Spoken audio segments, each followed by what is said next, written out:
Ifumbire Damson Pure Compost DPC ni ifumbire dukura mu bisigazwa by'imigina y'ibihumyo.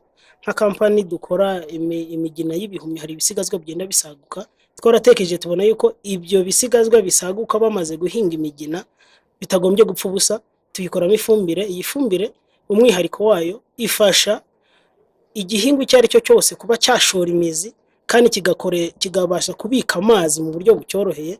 Nk'urugero nk'ahantu hari mu butaka bubumbira, ifumbire yibasha koroshya ubutaka kugira ngo igihingwa gishore imizi neza. Kandi ifumbire umwihariko wayo ifitemo na shwagara, kuko byo bindi bikoze ya migina harimo n'ishwagara, bivuga ngo nta acidite ntaki, bivuga ngo ya fumbire ibiboze yisanishije n'itaka kandi ni nziza, iranahendutse kandi ihendukiye buri wese ku giciro buri wese yisangamo, kandi gatanga umusaruro ugereranyije n'iyindi fumbire yindi uko ihenda, ndetse n'igiciro cyayo n'umusaruro itanga iri ku kigero gishimishije, ko buri muhinzi wese yamushimisha akamereza n'umusaruro yifuza.